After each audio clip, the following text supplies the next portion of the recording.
Ladies and gentlemen, good day and welcome to SJS Enterprises Limited Q3 FY26 earnings conference call hosted by Elara Securities India Private Limited. This conference call may contain forward-looking statements about the company, which are based on the beliefs, opinions, and expectations of the company as on the date of this call. These statements are not guarantee of future performance and involve risks and uncertainties that are difficult to predict. As a reminder, all participants' lines will be in the listen-only mode, and there will be an opportunity for you to ask questions after the presentation concludes. Should you need assistance during the conference call, please signal an operator by pressing star then 0 on your touch-tone phone. Please note that this conference is being recorded. I now hand the conference over to Mr. Piyush Parag from Elara Securities. Thank you, and over to you, sir. Thank you, Hina. Good morning, everyone. On behalf of Elara Securities, I welcome you all to this Q3 FY26 earnings call of SJS Enterprises. From the management team, we have with us today Mr. K. Joseph, who is promoter and the managing director, Mr. Sanjay Thapar, Group CEO and Executive Director, Mr. Bhinder Group CFO, and Ms. Devanshi Dhruv, Head Investor Relations. As usual, we will begin with a brief opening remarks from the management team, and which will be followed by the question and answer sessions. Now I will hand over to Devanshi.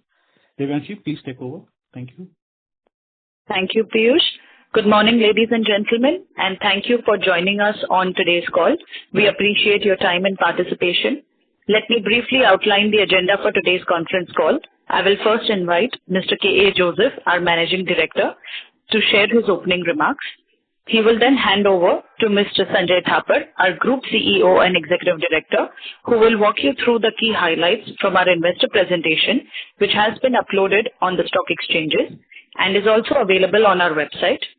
Mr. Thapar will cover the industry overview, business performance, and the strategic outlook for the company. Following this, Mr. Bhinder, our Group CFO, will take you through the financial highlights, and we will then open the floor for Q&A session. The total duration of this call is scheduled to be approximately 60 minutes. We will try and complete our comments in about 20 minutes to allow adequate time for questions. In case we are unable to address all questions due to time constraints, please feel free to reach out to us via email, and I will ensure responses are provided at the earliest. Thank you once again. I now hand over the call to Mr. Joseph for his opening remarks. Over to you, Joseph. Yeah, thank you, Devanshi, and good morning. I hope everyone is doing fine in this new year of 2026, and I trust you all had the opportunity to review our results and investor presentation shared yesterday. The company maintained strong momentum in Q3 of FY26 and delivered its 25th consecutive quarter of outperformance, recording a robust YOY growth of 46% in the automotive business. Building on its leadership position, SJS continued to outperform the automotive industry across key segments during the quarter. This compares favorably against the industry growth of 15.7% YOY in the automotive two-wheeler and passenger vehicles put together. Reflecting this strong performance, SJS has reported a consolidated revenue of rupees 2,435.35 million in the Q3 of FY26. With a strong financial base and consistent cash flow generation, SJS is well positioned to advance its growth priorities. Our focus remains on planned capex in the cover glass segment, along with capacity expansion across our Bangalore and Pune facilities.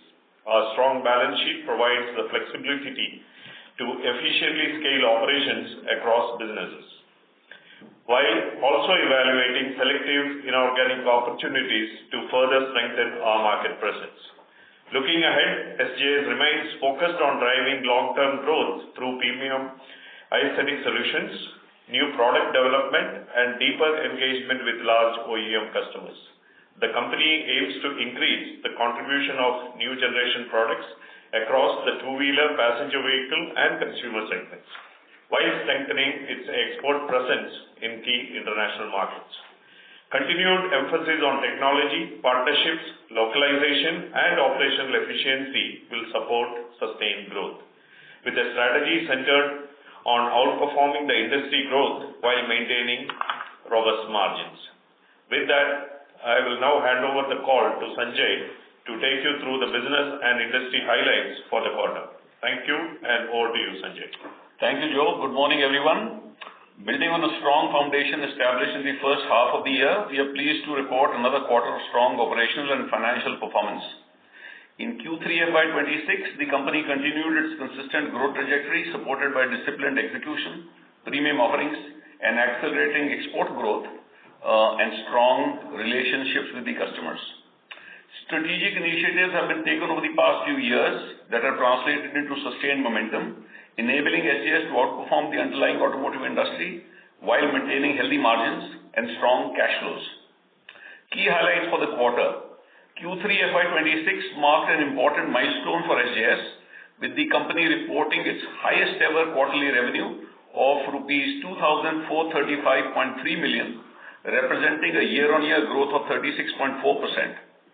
Our automotive business grew by 46% year-on-year, compared to a 15.7% YOY growth in the automotive industry volumes, that is two-wheeler and passenger vehicles put together. Resulting in approximately a 3 times outperformance of the industry growth. This performance was driven by strong growth in the two-wheeler, passenger vehicle segments, as well as exports, and as a result of a strategy focused on premiumization and expanding our customer base.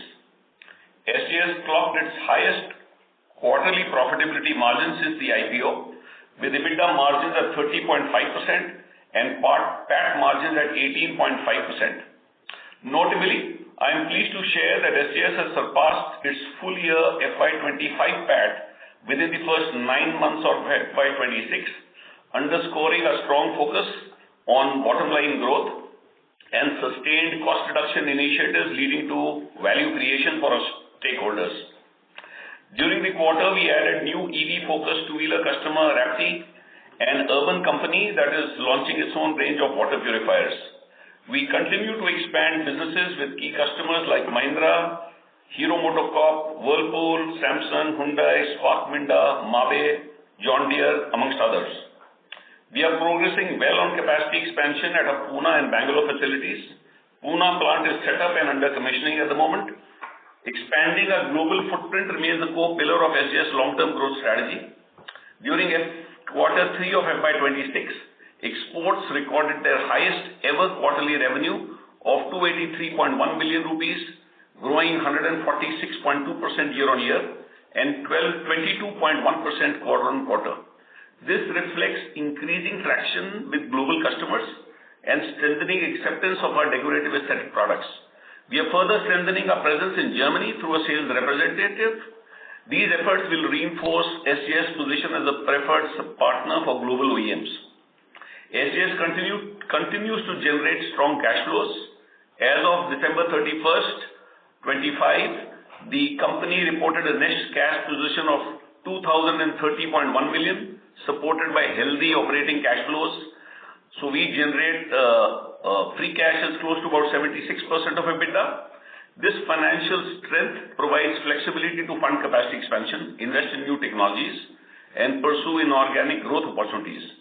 Reinforcing our long-term strategic growth initiatives, we are very excited to announce that SGS has entered into a technology license cum supply agreement with BOE Varitronics, Hong Kong, to undertake optical bonding and assembly of automotive display systems for four-wheelers in India. Under this arrangement, BOE Varitronics will provide key components and support localization of critical elements such as optical bonding, cover glass, and backlight units. This partnership enhances our capabilities not just for cover glass, but also as a player offering advanced display solutions, making a foray into a new vertical which is slated for rapid growth. During the quarter, company received several recognitions and awards recognizing our leadership and excellence in financial management. These recognitions highlight SGS's commitment to build strong organization culture, operational excellence, and sustainable business practices. As a part of our commitment to sustainability, SGS continues to advance its ESG agenda.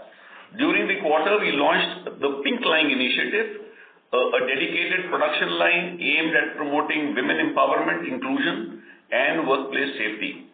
This initiative will help increase women employment across our operations, particularly for quality inspection roles. We are also in the process of securing a 2 megawatt wind power from DB Renews Private Limited. With this, 80% of the SGS Group's energy needs will be met from renewable sources. SGS, as a responsible corporate, supports education of specially abled children and also provides meal to the needy at orphanages and old age homes. We also contribute to CBCI Society for Medical Education for providing medical aid to the underprivileged. I will now hand over the call to Bhinder, our CFO, to walk you through the financial performance. Over to you, Bhinder. Thank you, Mr. Thakur, and good morning, everyone. I will now take you through the financial highlights for the quarter. Slide 13 to 16 of the presentation provide a snapshot of our consolidated results. Quarter 3 of FY26 was a landmark quarter for SGS, with the company reporting its highest ever quarterly revenue of rupees 2,435.3 million, registering a strong YOY growth of 36.4%. This performance was driven by robust execution across the two-wheeler and passenger vehicle segments, continued premiumization, and a growing contribution from export and new generation products. EBITDA for the quarter stood at rupees 756.4 million, reflecting a YOY growth of 56.9%, with margins expanding by 396 basis points YOY to 30.5%.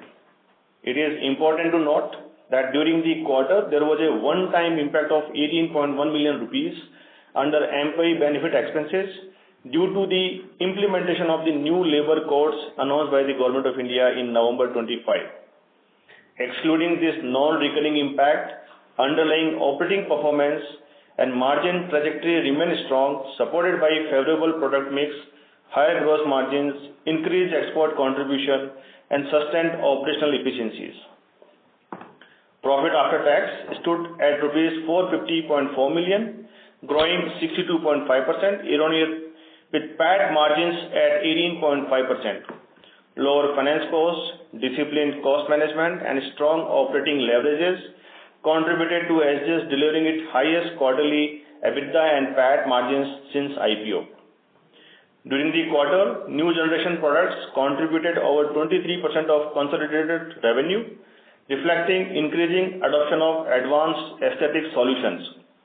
Segment-wise, revenue contribution was 38.8% from two-wheelers, 42.3% from passenger vehicles, and approximately 19% from consumer and other segments, providing healthy diversifications.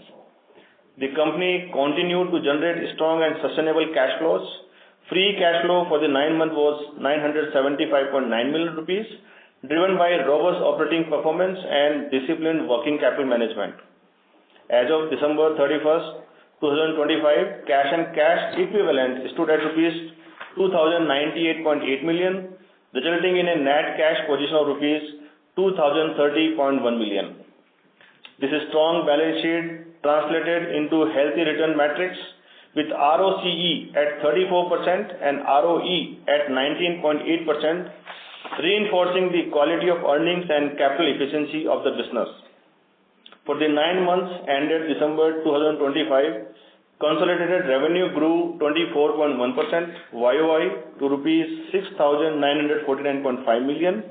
EBITDA increased 37.8% YOY to rupees 2,072.1 million, with margins at 29.3%, while PAT grew 44.4% YOY to rupees 1,229.2 million, with margins of 17.7%.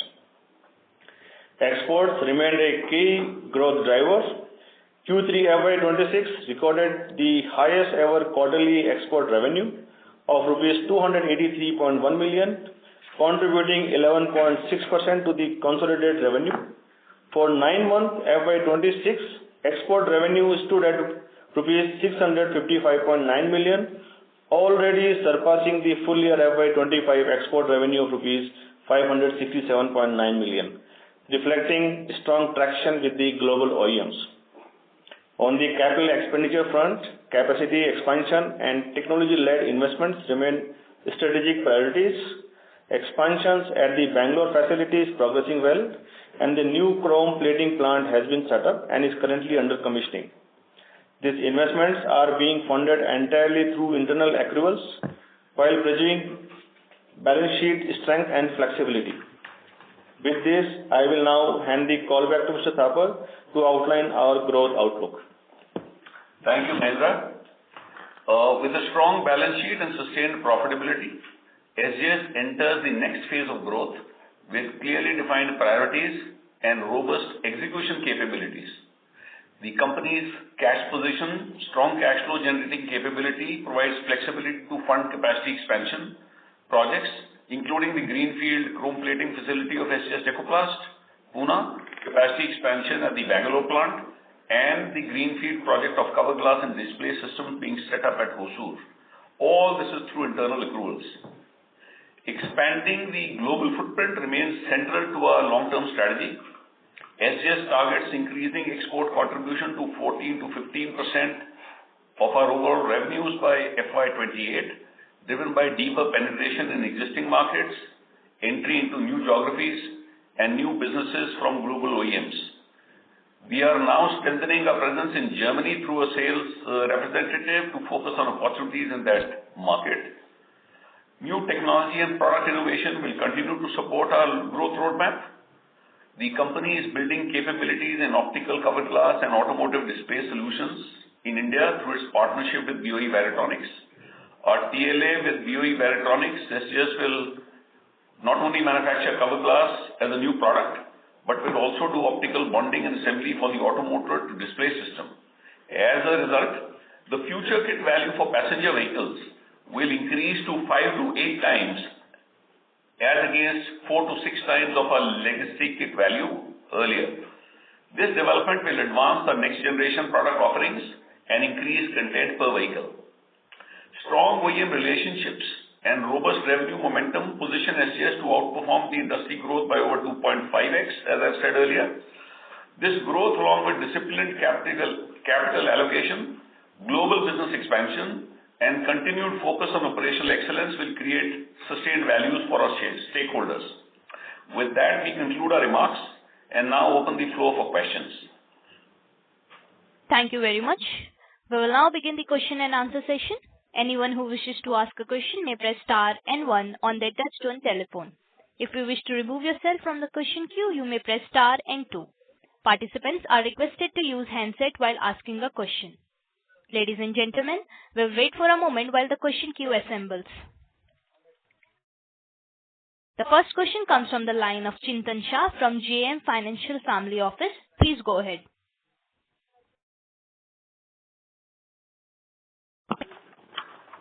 Mr. Shah, proceed with your question, please.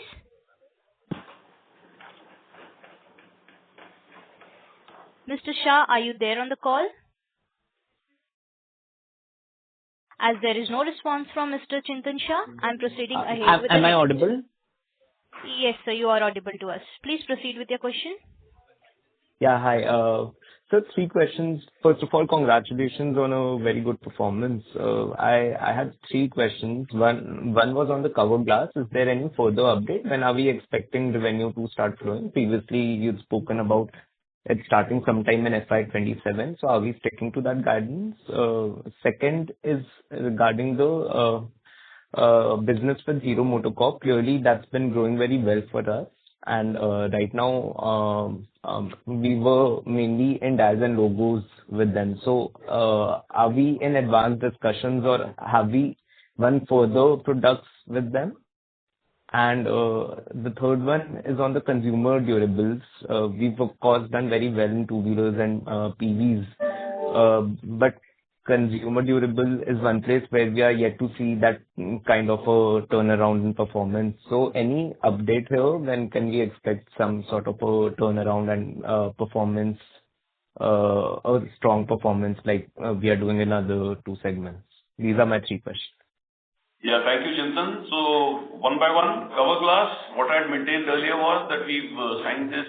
We have a plant in Hosur that is set up. The equipment is on order. What I had mentioned earlier was that the equipment will be installed in FY27, and we should expect to see sales in FY28. As regards Hero MotoCorp, yes, we were confident that we have the wherewithal to offer products in a very agile manner and of the highest quality standards. Hero MotoCorp appreciates that, and we are consolidating our position with Hero MotoCorp. And of course, we are in discussions with them for other products that we have. So as I mentioned earlier, this is a gradual process, and as we go along, we will try and tap into what opportunities Hero MotoCorp offers for us, not just for decals and logos, but the other products we have in our portfolio. As far as the consumer business is grown, we've grown very well. Maybe it does not show because the plants that we've announced that we won business with Whirlpool globally for a plant where we own, we are the only suppliers which supply to that plant.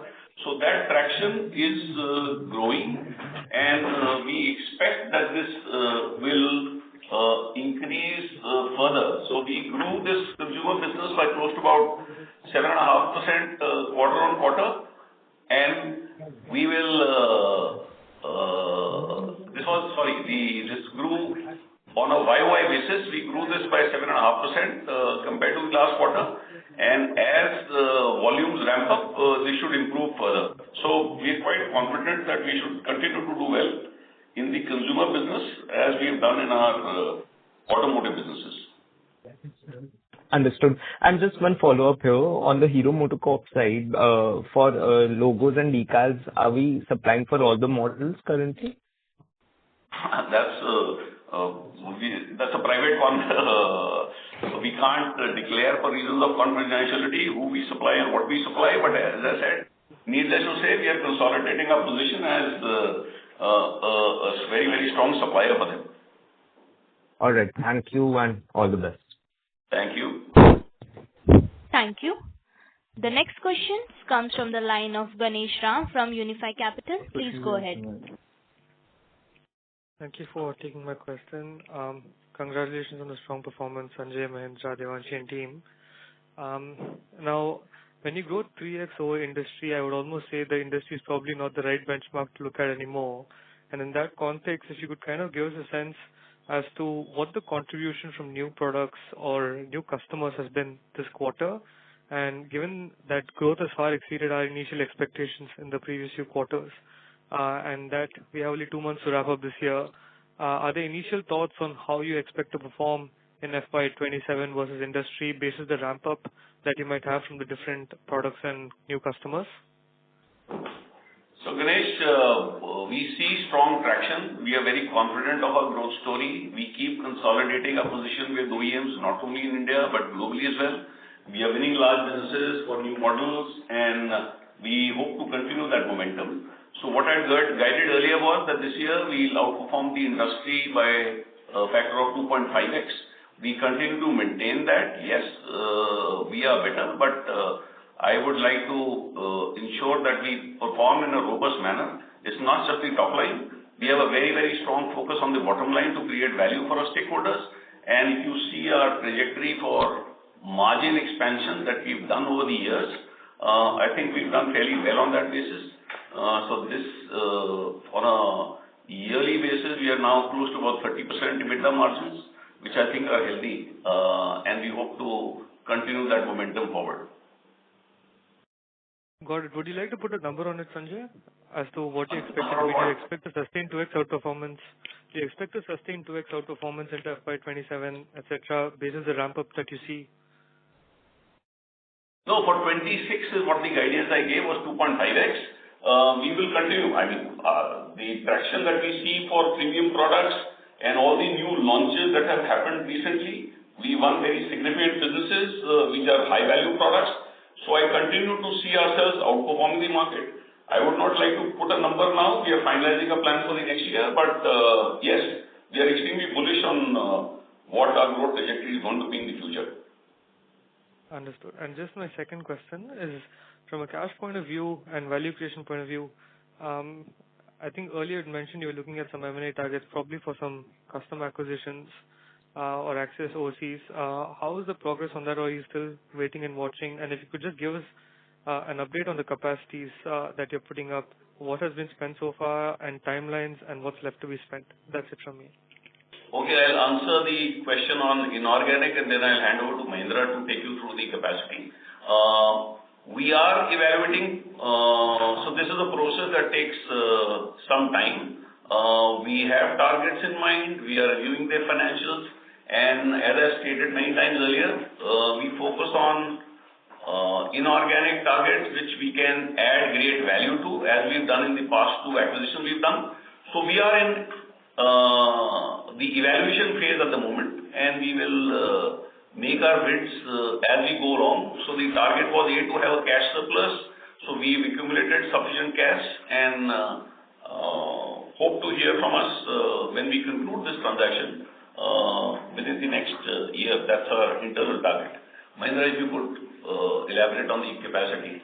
Yeah, Ganesh, regarding the capacity, we are adding the capacity for SGS Deco Plus. We have marked the 100 crore rupees. So far, we have incurred close to 65 to 70 crore rupees already been incurred. The remaining amount is on progress. The plant has been set up. The factory has been set up. The plant is under commissioning at this moment. So that is going on. Q4 will be the further. We'll enhance it here. Regarding the capacity addition for SGS Bangalore facility, we mark around 45 crore rupees for that, and that is progressing well. By Q4, we will be complete this expansion. Cover glass and the display unit, Mr. Thakur already have informed. We marked 40 crore rupees earlier for the cover glass, which is said to be happen between this year and the next year. And further, there will be a capex on the display. We are finalizing our plans, but probably a broad number is around 20-25 crore rupees will further going to be happen. Currently, we are in an ordering phase. This will spill over from current year to the next year. So that is on the capacity side. We are operating STPL around 95%, like we earlier said. Volta Pack is running somewhere 75%. And SJS, which was last year 60-65%, with the increase now we are around 75% capacity utilization. Perfect. Thank you very much. You're welcome. Thank you. Ladies and gentlemen, in order to ensure that the management is able to address all the questions from the participants in the conference, please limit yourselves to 2 questions. The next question comes from the line of Hitesh Goel from Oregon Capital. Please go ahead. Thanks a lot. First of all, congratulations on a very good set of numbers. My first question is on this mega accounts. Can you give us some sense? Because if we look at last quarter versus this quarter, all the major two-wheeler customers except for Hero has been taken out from your deck in terms of mega accounts. And you've added Samsung, Hyundai, Smart Minda, Mabe, and John Deere as new mega accounts. So what is the criteria of mega accounts, and how do we see it? So fundamentally, wherever we see a long runway to growth, the potential that we can offer multiple products basis our initial discussions with them, we classify that. So for want of space on that page, you don't see a lot of logos there. But essentially, we continue to grow all our businesses. So we have good traction. We are winning new businesses, both with existing and with new customers. So wherever we see that there is a potential domestically, and there is a large untapped potential domestically, and there's a large potential maybe outside India. So those are the accounts where we say are mega accounts, where we think that we have a very strong runway for growth. So that's the classification. There's no hard and fast rule in terms of what turnover we will have, because our ambition is very large. We intend to be a global supplier. So at the moment, as I mentioned earlier, we have got good success. We are confident that our products meet the quality, cost, and delivery requirements of these customers. So we will leverage on that customer relationship and trust to grow these to be much, much higher. So our ambition, of course, is to be a global supplier with these companies, at least the global companies, so that we have a large chunk of their business. So just a clarification. So you think that when you put this, say for example, Mabe or John Deere as a mega account in this quarter, is that thinking that it can be bigger than Honda at some point in time? Right now, Honda would be quite big, right? So Honda is not part of this mega account. So this is confusing in that sense for us to understand in terms of whether it is a revenue. Yeah. So let me clarify. So what is mentioned, this is a quarterly report. So if during the quarter we've honored some new businesses, new accounts with that customer, that is mentioned here. What continues at normal continues. So Honda, of course, continues to be a very strong customer for us. So this is just an update for this quarter that went by. Okay.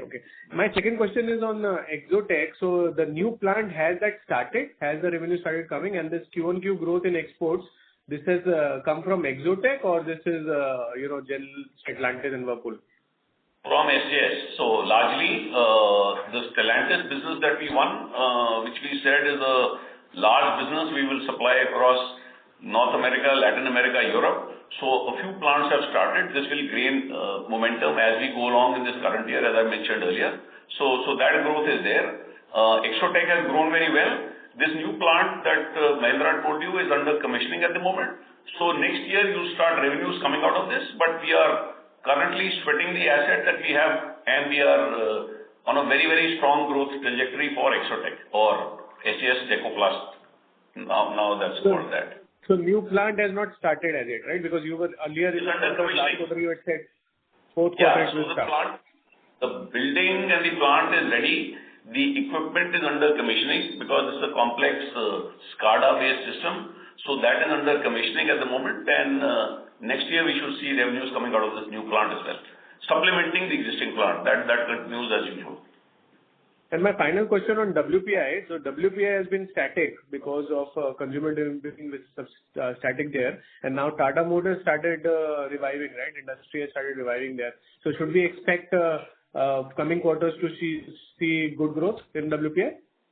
Absolutely. So our focus on WPI, as I mentioned earlier, is there are legacy customers which are very large customers. So the new generation products that we started supplying to from WPI, not just from Tata, but also to Mahindra, have grown exceedingly well. We have good acceptance, and you should see traction going. And we are happy that we are now coming back to the profit levels or the EBITDA levels that we thought of that business. That also is being strengthened very well. So we are very happy with the current state of affairs, where all our businesses, including Decoplast and Volterpack, now are coming up to speed in terms of our threshold EBITDA margin that we had set up for ourselves internally, and that has resulted in the overall, as you see, the record EBITDA margin that we have for a company as a whole. Thanks, Sanjay, and all the best. Thank you. Thank you. Thank you. The next question comes from the line of Jyoti Singh from Arihant Capital Markets Limited. Please go ahead. Yeah, thank you for the opportunity. So just wanted to understand, like earlier you explained on the WPI side. So where does WPI stand today in terms of EBITDA margin versus group average? And by when do you expect full margin converges on that front? So Jyoti, as I've said many times earlier, think of us as a consolidated company. We don't share margins by business. Of course, SGS is the main company that we have here.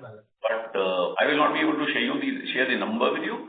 But in terms of our internal benchmarks, we are at Volterpack today as what we set out to do when we acquired this company. So there's a very good turnaround that we see in that business. And moving forward, they will be a strong contributor to the overall growth story for SGS as a group. Okay. And sir, also wanted to understand this time some differences compared to two-wheeler and PV side on the revenue mix that has increased for the PV compared to two-wheeler. So are we seeing good order wins on the four-wheeler side? Absolutely. So on behalf of the complete auto industry, I would say that there's a very healthy traction in the market. Just to give you an example, Mahindra, which is a key customer for us, launched their two new vehicles, and there was a record booking of 94,000 vehicles in 4 hours of opening. And I am happy to say that SGS has a very, very strong content in those vehicles, so we hope to benefit from that. So So these are new high technology products that are offered to them, and they find very good acceptance. And I've said many times earlier that when one OEM launches a product, it sets the benchmark for the industry, and other OEMs follow suit. So the premiumization story continues to march ahead, and you've seen that in the new launches that have come from the stables of Mahindra and Tata, which we find very good acceptance in the market. And I'm happy to say that SGS as a group has a strong presence in all those models. Nice. Great, sir. And sir, just last question on the strong cash side. Are we looking actively for any new acquisition or just looking for the existing business to grow? No. So acquisition is a very integral part of our growth story. So the last 4 years, we've acquired two companies, and we, as I said earlier in this call, we have a healthy cash reserve, and we want to deploy it to further propel our business forward, and we shall do that. So answering your question, inorganic growth is a very integral part of our growth story, and we shall continue down that path. Great. Thank you so much, sir. And just congratulations on the strong execution and consistent delivery with the company unlocking a new level every quarter. So congratulations. Thank you, Jyoti. Thank you. The next question comes from the line of Vineet Bothra from IIFL Capital. Please go ahead. Hi, sir. Congratulations on a very good set of numbers. So I have two questions. First is how SGS Enterprises will get benefit from this Indian-EU trade deal. And my second question is, in the last quarter, as like you mentioned, that export revenue will reach around 14 to 15% by FY28. So after this trade deal, can we see an increase in the revenue percentage? Okay. So thank you for the question. India as a whole, not just SGS, is very excited about this EU deal that we've done, which is classified as the mother of all deals. There are a lot of very strong automotive customers and appliance companies that are based in the EU. We have strengthened our sales presence in Europe, and the West German OEMs produce parts or produce vehicles and platforms globally. So what I mentioned in my previous earnings call when we announced that we won global businesses from Stellantis, which has now started, we want to repeat that with other OEMs, and you have some very marquee names in Europe, especially in Germany, which supply parts globally. So we see strong traction. They like us, they like our parts, and they like the agility we demonstrate as a company. So we are extremely bullish that this EU deal would help us access those markets in a much faster manner, while we continue our focus on North America. So it's not that that is out of focus, but EU also, as I've announced specifically, Germany is a key area, and we set up a strengthened sales organization there. So we hope to benefit. And I'm not altering the guidance for FY28 as of now. So 14 to 15% is an ambitious target. I'll be happy and delighted when we exceed that. We are working towards that, but as a guidance, I will still maintain 14 to 15% of my top line revenue should come out of exports by FY28. Thank you. Thank you. Thank you. The next question comes from the line of Hamid Hiranandani from PhillipCapital India Private Limited. Please go ahead. Congratulations team for one more outperformance. I really appreciate this performance regularly. Sir, I have a few questions. First is, are you seeing any input cost pressures from Q4 onwards? And what steps the company is taking to, improve margins from here on? So as a company, our DNA is to squeeze inefficiency out of the system by better utilization of assets, by declaring a war on waste, by leveraging our growing sales with our suppliers to get better prices and support our customers. We are helped by the tailwinds that premium products get refreshed. So the new raw material prices are priced in every time there's a refresh. So strategically, I think we are in the absolute right business, and that is what demonstrates a very steady and growing EBITDA margin profile since we got listed. So, if you track our history, we've been delivering strong margins, and we hope to continue to do that in the future as well. Sure. Any input cost pressures, sir? I mean, pressures are always there, but then we are, I think, more resilient for the reasons that I mentioned earlier. We have our very, very strong focus on day-to-day buying that we do, on the operating efficiencies that we do, on reduction of rejection and scrap. And we have a model of excellence that flows through all our locations. So we've expanded margins at Exotech from 12% to now close to about 20%, or SGS Ecoplast. We've increased margins at Waterpack, and we've of course increased margins at SGS. So it's a secular theme, and focus on the bottom line is a key area of focus for SGS, and will continue to remain so. Great, good to hear, sir. So secondly, any update you want to give on the BOE with respect to the plant setup timelines and any initial soft commitments from customer, SOP and target potentials? Yeah, so with BOE, as I said earlier, the plant is ready. The equipment orders have gone. We expect that during FY27, we should have the plant ready with equipment and trials complete. In FY28, we should see sales coming out of that plant. We are in discussions with many customers, and we see good appetite. There are some positions where we are unique in the country, and we have a lot of demand from customers who are talking to us about what we can do with them, specifically for cover glass. And that is something that we intend to focus on, and we are building capabilities and capacities to address that huge opportunity that we see in front of us. Right. So lastly, directionally, in what areas we are hunting for, M&A side? Anything on the table at the moment? Sorry, could you repeat that question? Mr. Amit, can you hear me? Sorry to interrupt you, Mr. Amit. There are participants, other participants waiting in the queue. For the follow-up question, you may rejoin the queue. Sure, thank you. The next question comes from the line of Nitin Agarwal from JM Financial. Please go ahead. Thanks for the opportunity and congratulations on the great set of numbers.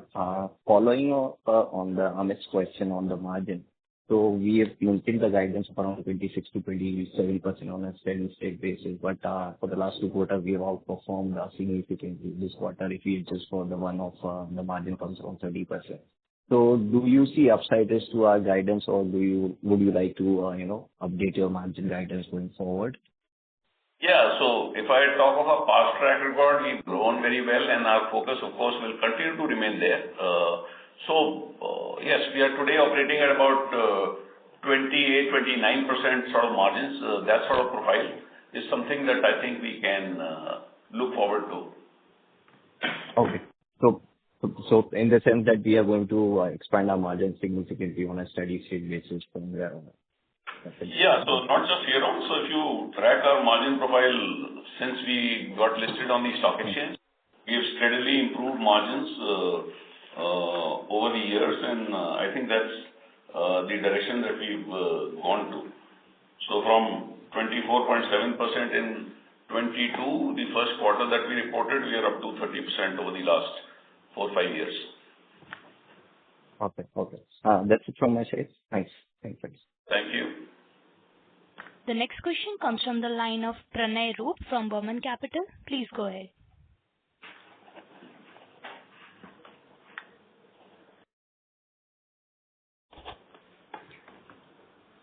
The line for Mr. Burman has been disconnected. We will proceed ahead with the next. Kush Nahar from Electrum PMS. Please go ahead. Thank you for the opportunity, sir, and congratulations on a great set of numbers.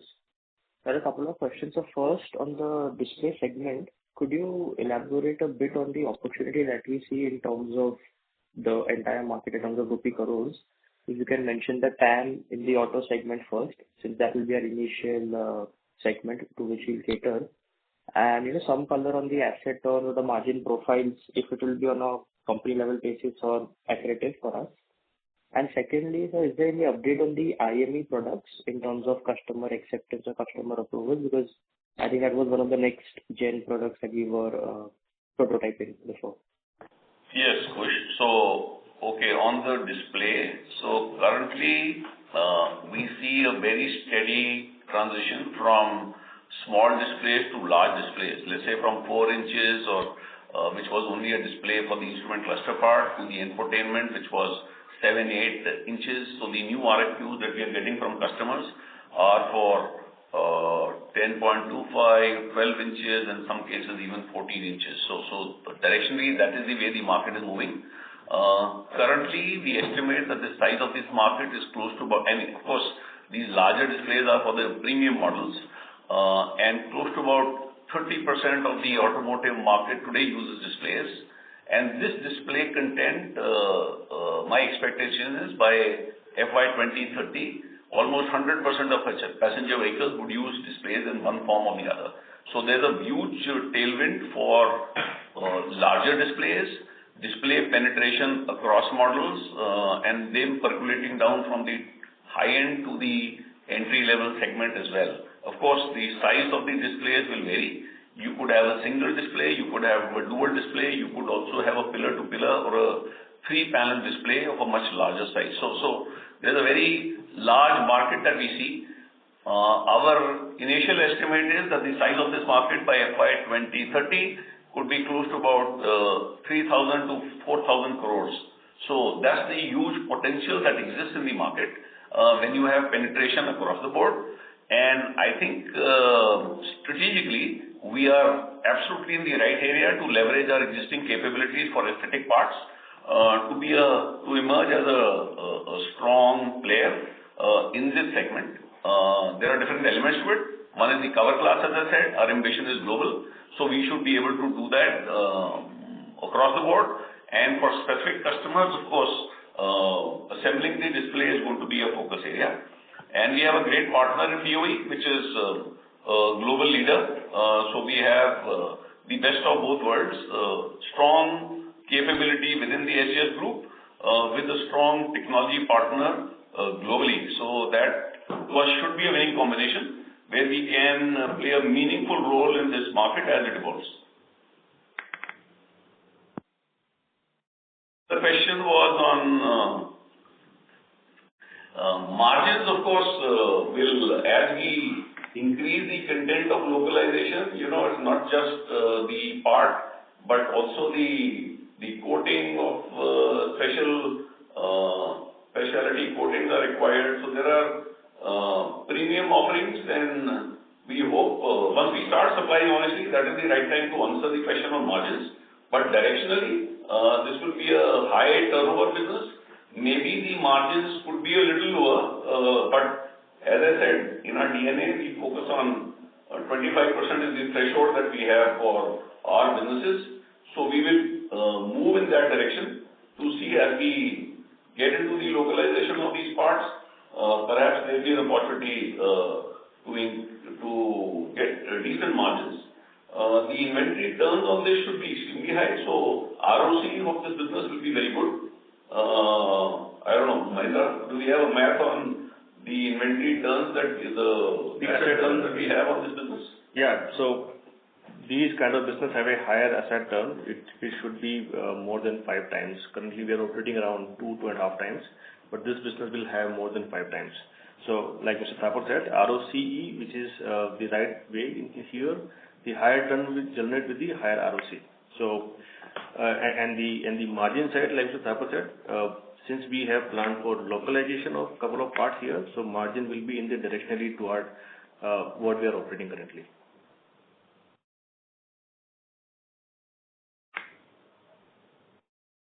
Right, sir. Thank you. Can you answer the second question on the IME side?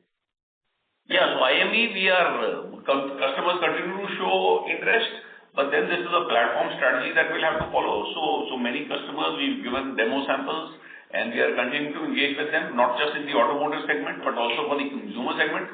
So I would imagine that they will take their own time to see what models they would like to introduce that. But it should happen sooner than later because it reduces the number of parts for the OEM and it increases improve the quality of the human-machine interface. So So this would happen. The traction would be more once you have a larger penetration of battery powered vehicles. So we see good traction in all these software-defined vehicles, and we see that that should be the first entry point for IME, and we are in active discussions. Right, sir. Thank you. So if I can just squeeze in one question about the acquisition. So largely we are looking at a geography, a particular technology. Can you hear me, Yeah. Mr. Kush? Please rejoin the queue as there are more participants waiting in. The next question comes from the line of Lokesh Manik from Vellum Capital. Please go ahead. Hi, good morning, Mr. Joseph, Mr. Thapar, and the team. So my question one was on exports. Now, this is the second quarter where we are seeing a very strong momentum. So, given the global uncertainties, what is the outlook or the confidence that you can give, or the visibility that you have that this, momentum sustains for the next 2 to 3 years based on your feedback you're getting from the customers or the inquiries, or the products that are in ramp-up phase? So some sense on that would be very helpful. Yeah, so as I said earlier, the products that we supply are not just a replacement of a part supplied by a European or American supplier. These are new technology parts that underwent validation for 1 year before they approved this. We own the badging. I'm talking specifically of Stellantis. So we own the badging for the whole vehicle, and it is not so easy to disrupt it. They did their own diligence in terms of what is the value that SGS brings to the table, both as a new technology provider and the cost and the delivery capability that we demonstrate. So we see this. We've started supplies now for almost 4 or 5 months. We see that more and more plants are on stream to start introducing these parts. So at the moment, we don't see any hiccup at all, and we should continue as normal, supplying to them across the globe. As I said, it's North America, Europe, and Latin America, and those markets continue to perform. And we are adding Europe, especially in the background of, we were not waiting for the trade deal to be done with the EU, but on our own, we said that once we've had success with a global OEM in global markets for products that we have very strong capabilities on, it is, I think, fairly certain that we should be able to make inroads into other OEMs also, global OEMs, so that we can supply to platforms across the world. So we will continue to drive on that strategy. And I think all these challenges that we see in terms of volatility are temporary. We have a sustainable advantage. We are very confident of that, and we will continue to drive exports. So I maintain that 14 to 15% of our top line in FY28 should come out of exports. And we are reasonably confident that we should be able to do that. Great, sir. That was very helpful. So my second question is from Mr. Mahendra ji. So we spoke last time last year when we announced CapEx programs, we were sort of expecting a slight pressure on the margins, about 50 to 100 bips. When these capacities come online, they ramp up. So would it be fair to now assume that the margins that we are posting today captures these costs, or these costs are still yet to come in going forward? How do you see it? So regarding the margin, when we start the new capex, it is yes, there will be some pressure, but at the same time we are improving our operational efficiencies and covering this cost. So we hopeful that we will maintain the same margin between 28-29% in the coming period.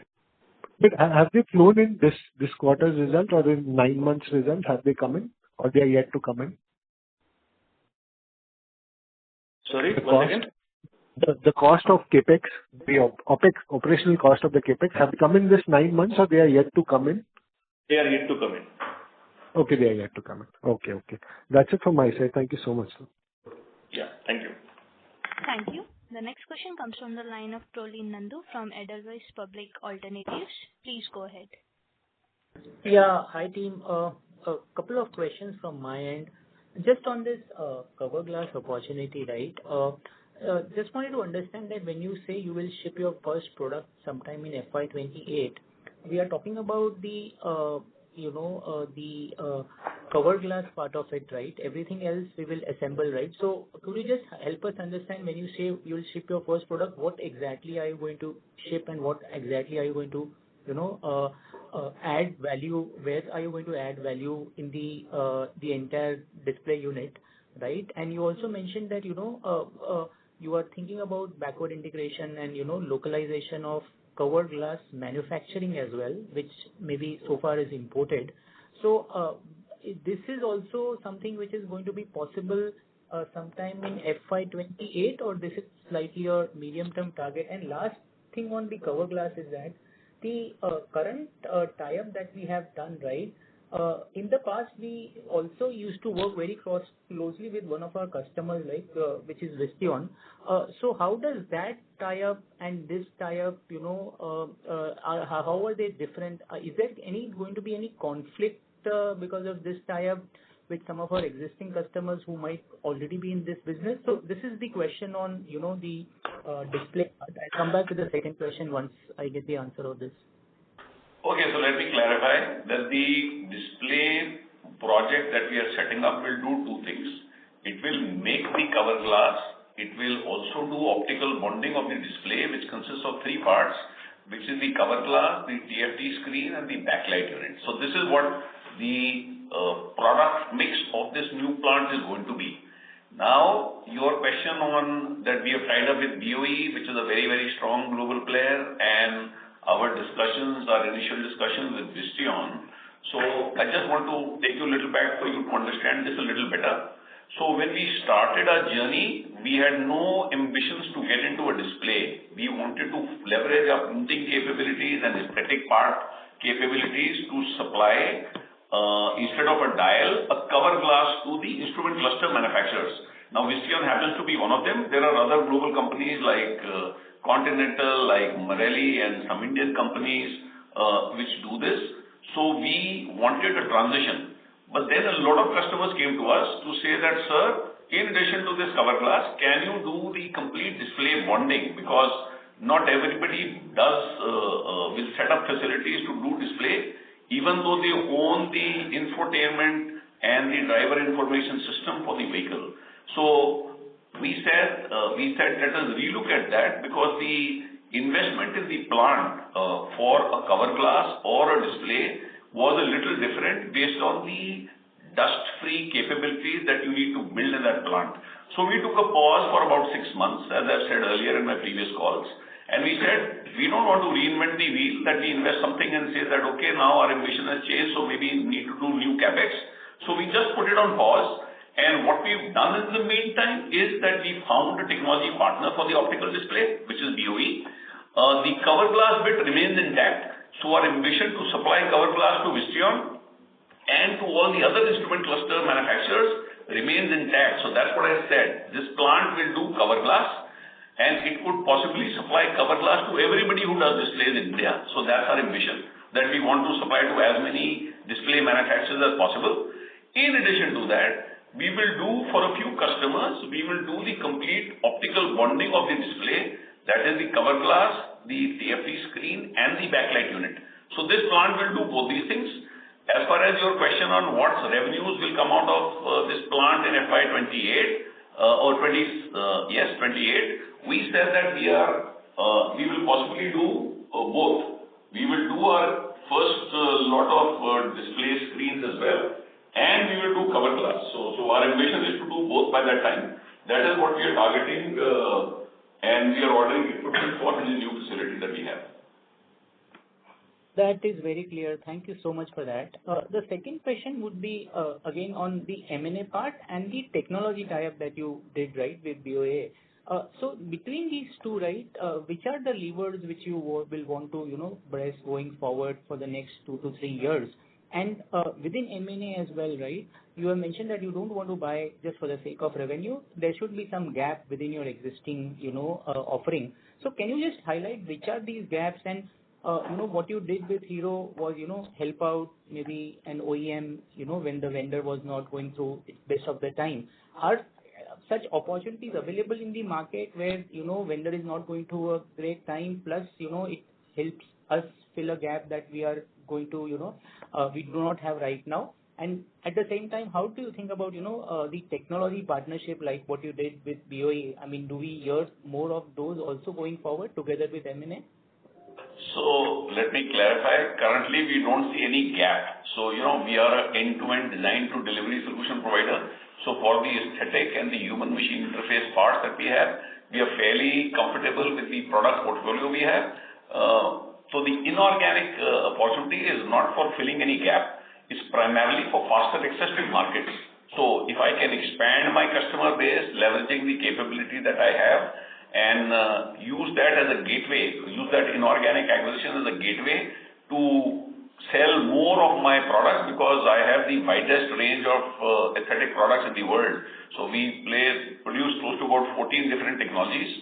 Not many companies do that. So if I acquire a company which does product 1 and 2, there are another maybe 5-7 products that I can sell through that same channel, because we are talking of the consumer business or we are talking of the automotive business.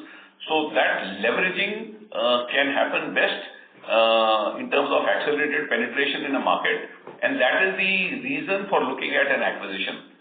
So that's what answering one part of your question. I'm sorry, I lost out. What is the other question you had? The technology tie-up. Yeah, technology. So BOE, our ambition to get into displays, because this was a new business for us. We had no know-how, so we needed a partner who could teach us how to do it. And that is what we found in BOE. And they also have global scale. They have close to about 20% of the global market share. So I am sure we can tap into their buying efficiencies and in terms of their expertise and experience that they have to do the right thing first. So we don't have to reinvent the wheel by experimentation. So that's the reason why we did the technology tie-up with BOE, specifically for the display business, because that was new for us. For the other areas, printing, etc., we have more than 4 decades of expertise now, and we are quite confident of our capabilities, and that's what makes us globally competitive. Thank you so much for the answers. All the best. Thank you. Thank you. The next question comes from the line of Aditya Ketan from SMIFS Institutional Equities. Please go ahead. Yeah, thank you, sir, for the opportunity. Sir, my question was onto the margin side. Sir, as you explained to one of the participants that the sustainable margins are around 29%. So today, sir, we are standing on 28-29 is what we said. Sorry, just to correct it.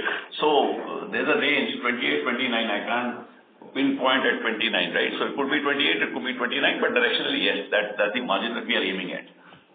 Yes, sir, correct. Yeah, so sir, my question was onto that, sir. So when we look at the business, so SJ standalone and Decoplast are still operating at around 70-75% utilization. So there is room for volume growth from here on.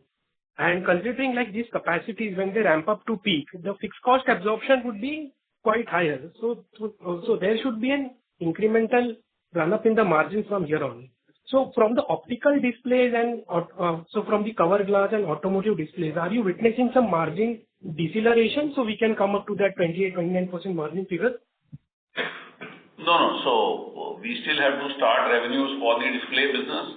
And as I said, here the benchmark is the landed cost of imported parts. And if we localize, we see that there's an arbitrage there which we could play on. So coming back to your questions that so what we are benefiting from is operating leverage. So all the management structures that we have remain the same as we accelerate sales, and we see a lot of momentum. So there will be, so the absorption of fixed costs, as you say, will be better and better. So this operating leverage at play. So the reason that I've grown from 24% EBITDA to 30% EBITDA last quarter is primarily a result of better product mix, more new technology, new generation products coming in. So that leads to higher margins. So we are today about 23% of my revenues come from new generation products. We are benefiting from the operating leverage, and that is what we clearly see in the margin profile of the company. So we continue to maintain a robust outlook for what EBITDA growth for the company is going to be. And we have a very clear path to how will we achieve our profit goals as a company for the next 3-4 years. So my question was, so considering there is room for volume growth and operating leverage further, why are we not stating that the margin guidance upwards of 30%? Why it is only at 28-29%? So I would, as a company, we are very conservative. So we don't, so you can see that from how shy we are of taking loans. So we focus very clearly on how can we generate free cash on our own to invest, unlike the philosophy that other companies would have.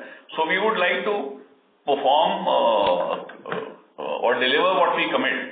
So that's, I think, how you should think of us at SGS, that these are guys who honor their promises and deliver what they set out to do. So that's what we aim at. It's not to get any accolades in terms of what margin thresholds we have. So that's a byproduct. So if we work hard at our job and we declare or continue our war on waste, we will hope to, let's say, enrich margins for the company. So that's the way forward here. I can't give any other answer. Okay. So I have one last question. Sir, excluding the Whirlpool and the Stellantis order, so core export geographies, how have they performed and how much it contributed to the top line, excluding this Whirlpool and the Stellantis order? Why are you excluding Whirlpool, Stellantis? They are part of the export universe, right? I mean, if they continue to grow, look, the way the export business runs is that Whirlpool, Stellantis is not just one plant. So we won Whirlpool business at one plant. We won business with Stellantis across the world. So they are lighting up plants one by one. So as a customer, they are a different location which are buying from us. So we continue to grow that. So as I said, the most important question to ask is that are the products of this company globally accepted? And I can answer that in a strong yes. So we are very confident, as I've said, maybe 3 years ago when we started this journey, when people did not understand what are aesthetic parts. So basically, we are very focused on creating that lasting competitive advantage, because printing is a backward operation. Scale, expertise that we've built over the years is not easy to replicate, and especially the inspection of these aesthetic parts. They are very, very stringent aesthetic requirements, so there are natural barriers to entry. So we continue to benefit from that, and globally, I think we are a well-recognized company for its quality and its reliability in terms of supplies and quick development. So we will continue to focus on that to grow business, and the business is growing. Apart from Whirlpool and Stellantis, we are winning businesses. We announced Nissan that we've broken into. And now we hope to break into more Western European OEMs. So that's a story that will continue. Got it, sir. Thank you. Thank you. Thank you. Ladies and gentlemen, that was the last question for today. I would now like to hand the conference over to Devanshi Dhruv for closing remarks. Thank you. Thank you everyone for joining the call. We hope we have been able to address your questions satisfactorily. For any further information, please feel free to get in touch with us. Thank you once again. On behalf of Elara Securities India Private Limited, that concludes this conference. Thank you for joining us, and you may now disconnect your lines. If you found this video helpful, please like, share and subscribe to Concall India for latest upcoming Concall.